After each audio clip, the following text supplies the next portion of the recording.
अपनी अपनी गुफ्तगू को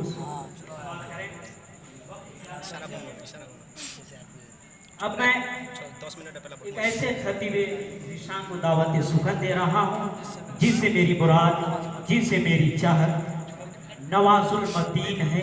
फकत इन दो अशार के साथ कि बरोज़े हश्र होठों पे हंसी मालूम होती है। सुभान अल्लाह। बरोज़े हश्र होठों पे हंसी मालूम होती है। ये उम्मत तो रसूल पाक की मालूम होती है। मदीना जिसने देखा है वो जब जाएगा जन्नत में कहेगा ये जगह देखी हुई मालूम होती है। कहेगा ये जगह देखी हुई मालूम होती है।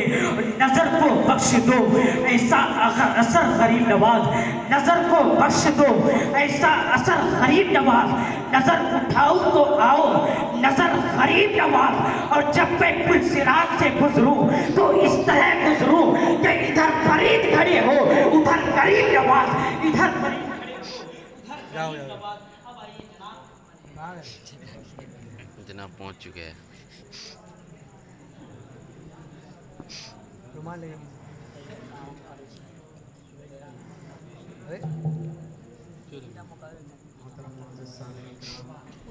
अस्सलामु अलैकुम वरहमतुल्लाहि वबरकातुहू। नहमदुहु व नसल्ली अला रसूलिहिल करीम। अम्मा बाद, अऊज़ु बिल्लाहि मिनश शैतानिर रजीम। बिस्मिल्लाहिर रहमानिर रहीम। अक़ीमुस सलाता व आतुज़ ज़काता वरकऊ मअर राकिईन। सदक़ल्लाहुल अज़ीम। शायर कहता है कि कोई इबादत की चाह में रोया, कोई इबादत की चाह में रोया, कोई इबादत की राह में रोया, कोई इबादत की चाह में रोया, कोई इबादत की राह में रोया। अजीब है ये नमाज़े मोहब्बत का सिलसिला, अजीब है ये नमाज़े मोहब्बत का सिलसिला। कोई कज़ा करके रोया तो कोई अदा करके रोया। मोहतरम हज़रात, तो आइए सबसे पहले हम हुज़ूर नबी करीम सल्लल्लाहु तआला अलैहि वसल्लम के दरबार गौहरबार में अक़ीदत व मोहब्बत के साथ झुम झुम कर बाआवाज़ बुलंद दुरूद शरीफ की डालियाँ निशावर पेश करें। पढ़िए बाआवाज़ बुलंद अल्लाहुम्मा सल्ली अला सय्यिदना मौलाना मुहम्मद बारिक वसल्लिम सल्लल्लाहु अलैहि या रसूलल्लाह सल्लल्लाहु तआला अलैहि वसल्लम।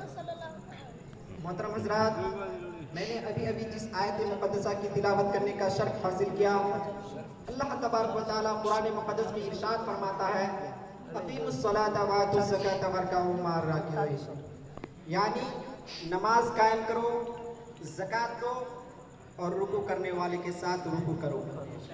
बिरादरान मिल्लत इस्लामिया, आज हम और आप ईमान पर खात्मे की कितनी फिक्र करते हैं यारों। कई बार तो हमें खात्मे की फिक्र नहीं तो फिर ईमान पर खात्मे की क्या फिक्र। पता है कितना नाजुक है ईमान पर खात्मा। अल्लाहु अकबर। सैयद आला हज़रत फतवा रज़विया शरीफ में इरशाद फरमाते हैं, जो लोग रुकू करते वक्त अपनी पीठ को सही तौर पर सीधा नहीं करते, मुझे डर है कि जब वो मरेंगे तो कुफ्र पर मरेंगे। अभी मैं नमाज़ी की बात नहीं करता हूँ, नमाज छोड़ने वालों की बात नहीं करता हूँ, बात उनकी करता हूँ जो लोग रुकू को सही तौर पर अदा नहीं करते। मुझे डर है कि जब वो मरेंगे तो कुफ्र पर मरेंगे। जो लोग आज़ान को सुनकर आज़ान का जवाब नहीं देते बल्कि आज़ान के वक्त दुनिया की बातें करते हैं, डर है कि मरेंगे तो कुफ्र पर मरेंगे। जो लोग अपनी निगाहों को आवारा करते हैं, डर है कि मरेंगे तो कुफ्र पर मरेंगे। जो लोग अपनी माँ बाप की बेअदबी करते हैं, डर है कि मरेंगे तो कुफ्र पर मरेंगे। जो लोग नमाजों में सुस्ती करते हैं, डर है कि मरेंगे तो कुफ्र पर मरेंगे। जो लोग अल्लाह वाले की बेअदबी करते हैं, उलमाए रब्बानीन की तौहीन करते हैं, मौलवियों को हल्का जानकर उनका मजाक उड़ाते हैं, डर है कि मरेंगे तो कुफ्र पर मरेंगे।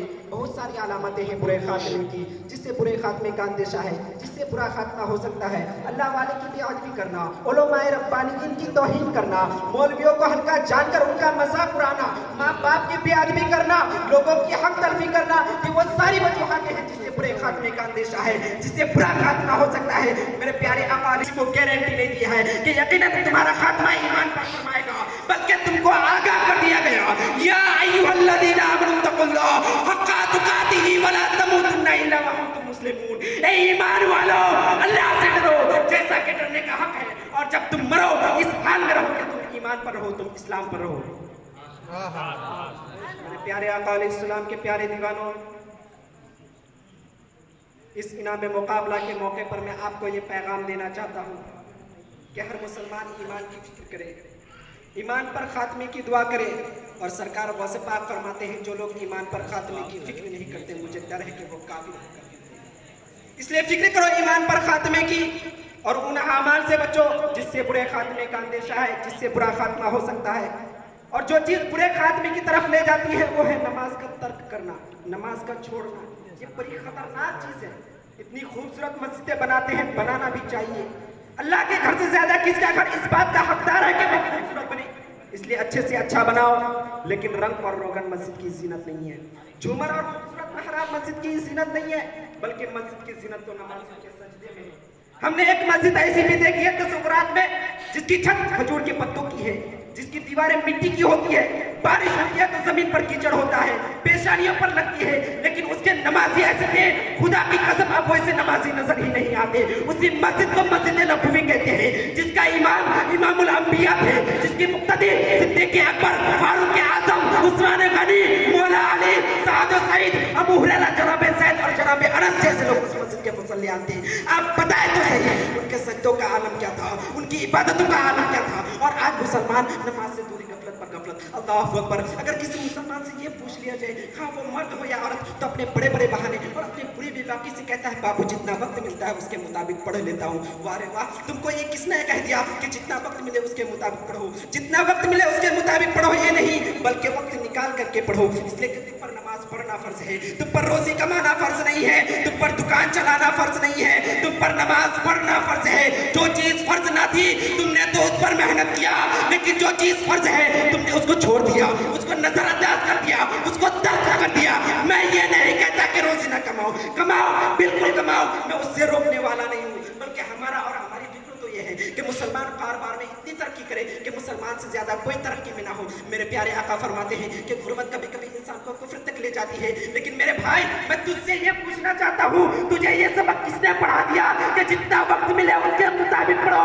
अगर कोई दुकान छोड़ करके नमाज पढ़ता है तो उस नमाज में 20 मिनट का वक्त लगता है। तेरा कौन सा नुकसान हो जाएगा 20 मिनट में? तेरी कौन सी दुकान खाली हो जाएगी 20 मिनट के अंदर? मेरे प्यारे आका अलैहिस्सलाम के प्यारे दीवानों, इसलिए जब नमाज का वक्त आ जाया करे तो सहाबा की सुन्नत पर अमल क्या करो, कारोबार को छोड़ दिया करो और नमाज की तैयारियां करो। और कितने लोग हैं जो इसी तरह नमाज की फिक्र करते हैं, नमाज पढ़ने की कोशिश करते हैं। मेरे सरकार आलम सल्लल्लाहु अलैहि वसल्लम इरशाद फरमाते हैं कि जो लोग नमाजों को छोड़ देते हैं, मन तरक सलाता मुतअम्मिदन फक़द कफर, जिसने एक वक्त की नमाज जानबूझकर छोड़ दी गोया कि वो कुफ्र के हद तक पहुंच गया। मोमिन और काफिर के दरमियान फर्क करने वाली चीज नमाज है। ये वो नमाज है जिसको सहाबा ने मैदान जंग में भी नहीं छोड़ा। और आज मुसलमान साए के नीचे नमाज पढ़ने को तैयार नहीं, आज मुसलमान पंखों के नीचे नमाज पढ़ने को तैयार नहीं। न मर्दों में नमाज पढ़ने का शौक रहा, न औरतों में नमाज पढ़ने का शौक रहा। इसलिए तो दुनिया भी तबाह हो रही है और आखिरत भी बर्बाद हो रही है। मेरे प्यारे आका अलैहिस्सलाम के प्यारे दीवानों, मेरे आका मुस्तफा करीम रऊफ़ुर रहीम सल्लल्लाहु अलैहि वसल्लम इरशाद फरमाते हैं कि जो लोग नमाजों को जानबूझकर छोड़ देते हैं, अल्लाह तबारक व तआला उनकी जिंदगी को कम फरमा देता है, उनके चेहरे से नूर को खत्म फरमा देता है। और मेरे आका कौनैन फरमाते हैं कि उनके रिस्क में बरकत उठा ली जाती है। मैं तुमसे पूछना चाहता हूँ कि आज तुम बेचैन नहीं, क्या आज तुम बेकरार नहीं? मुसलमानों पूरी दुनिया का हाल है, पूरी दुनिया में मुसलमान अक्सर बेनमाजी होती जा रही है। आप देखिए ना, लाखों का बैंक बैलेंस होने के बावजूद भी दिलों को चैन नहीं, नरम नरम बिस्तर पर सोने के बाद भी चैन की नींद नहीं आती। कौन है जो सुकून से है? किसी के घर में जवान बेटा बेटियां हैं, उनको अच्छे रिश्ते नहीं आते हैं, आधी आधी रात आंख खुल जाती है, माँ बाप बिस्तर पर करवटें बदलते हैं और सोचते हैं कि मेरी बेटी को अच्छा रिश्ता कब आएगा। तो याद रखो, ये बेनमाजीपन की सजा है, इसलिए कि दुनिया में भी बेनमाजी को सजा कभी कभी दी जाती है। मेरे प्यारे आका फरमाते हैं आज औलाद जवान होकर के बेवफा हो गई, बूढ़ा बाप बेचैन है, बूढ़ा बाप तड़प रहा है कि मैंने तो अपनी जवानी औलाद के लिए दे दी और आज मेरी औलाद मुझसे बेवफा हो गई। मेरे आका फरमाते हैं कि बेनमाजी की औलाद बेवफा हुआ करती है। आप अंदाजा तो फरमाइए, घरों से रहमत उठ गई, घरों से बरकत उठ गई, दिलों के अंदर चैन नहीं, दिलों के अंदर करार नहीं, दिलों के अंदर इत्मीनान नहीं, दिलों के अंदर सुकून नहीं। किस वजह से? गुनाहों की वजह से, गुनाहों की सबब से, गुनाहों की वजह से दिलों दिलों का चैन गया, गुनाहों की वजह से दिलों का करार गया, गुनाहों की वजह से दिलों का इत्मीनान गया। मेरे प्यारे आका अलैहिस्सलाम के प्यारे दीवानों, चाहिए तो ये था कि मुसलमान अल्लाह के बारगाह में तौबा करता, रब की बारगाह में रुजू करता, रब की बारगाह में पलट आता। इसीलिए तो डॉक्टर इकबाल क्या है खूब कहते हैं कि वो एक सजदा जिसे तू गिरा समझता है, वो एक सजदा जिसे तू गिरा समझता है, हजार सजदों से देता है आदमी को नजात। और शायर यूं क्या खूब फरमाते हैं कि पढ़ नमाज़े पंचगाना, पढ़ नमाज़े पंचगाना, ना कर कोई बहाना, इसी में है तेरी जन्नत, वरना जहन्नम होगा ठिकाना, वरना जहन्नम होगा ठिकाना।